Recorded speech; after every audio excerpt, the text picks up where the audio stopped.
Deuteronomy 27 kicks off the formal covenant ceremony between God and Israel. Moses instructs the people what to do immediately after entering the promised land to confirm their commitment to God's law. Okay, this chapter includes writing the law on stone tablets, building an altar, declaring curses for disobedience, and a public amen from the people showing they accept the terms. Okay, this chapter is divided into four different parts, okay, which, and the last one is the conclusion. Write a law on stone, which encompasses verses 1 to 8. Moses commands, once you cross the Jordan, set up large stones, coat them with me, and write the law on them clearly, okay? Build an altar of uncut stones on Mount Ebal. Sacrifice peace offerings and eat in celebration before the Lord. Write clearly all the words of this law. This act makes the covenant permanent, visible, and national. Lesson: God's law isn't hidden. It's meant to be known, remembered, and celebrated, right? Second part of this chapter: blessings and curses on two mountains, which encompasses verses 9 to 13. Six tribes are to stand on Mount Gerizim to bless the people, okay? The tribes are Simeon, Levi, Judah, Issachar, Joseph, and Benjamin.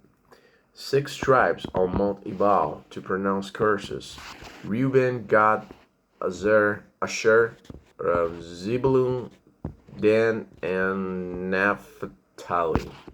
The people in the valley below hear both sides. It's a national call and response moment. This setups the visual drama of choice: blessing or curse, obedience or rebellion, okay? Third part of this beautiful chapter: curses for secret and public disobedience, which encompasses verses 14 to 26. The Levites loudly proclaim 12 curses, and after each one, all the people respond, Amen, meaning we agree or let it be so, okay? These curses cover, okay? Um, let me show you. Let me show you a table breaking it down. The curses, okay? Give me a sec, please. Hold on, because we're doing a very professional job here. Okay, we're doing a very professional job here, right? So let's break it down, right? Let me create a good spreadsheet. Let me create a good spreadsheet, okay? Because we're going to address here. We're going to put colors on it.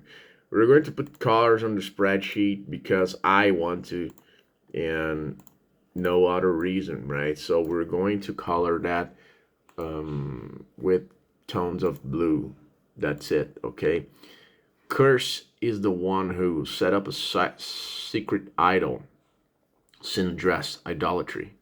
Disrespect parents, sin address, dishonoring family, moves a boundary stone, stealing land, leads the blind astray, cruelty to the vulnerable, withhold justice from foreigners, orphans, widows, social injustice, commits sexual sins, incest, bestiality, attracts a neighborhood secretly, secret violence, takes a bribe to kill the innocent, corrupt justice, fails to uphold the law, general disobedience. Okay, so yeah, each curse highlights how God sees even what's done in secret. Okay, lessons: sin isn't just external; it's about character, justice, and loyalty to God.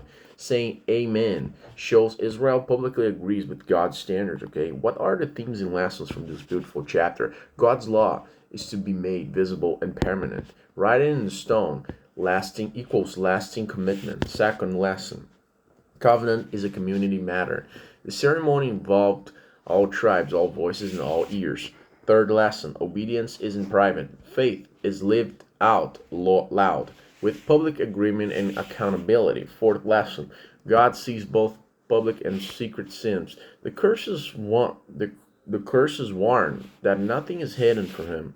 Fifth lesson: say Amen means responsibility. Accepting God's terms means choosing to live by them. Accepting God's terms means choosing to live by them. Conclusion: Deuteronomy 27 is a solemn and dramatic covenant ceremony. It reminds Israel and us that God's law is not optional, hidden, or abstract. It's public, permanent, and calls for a wholehearted amen. Okay, don't forget to hit the like button, subscribe to this channel.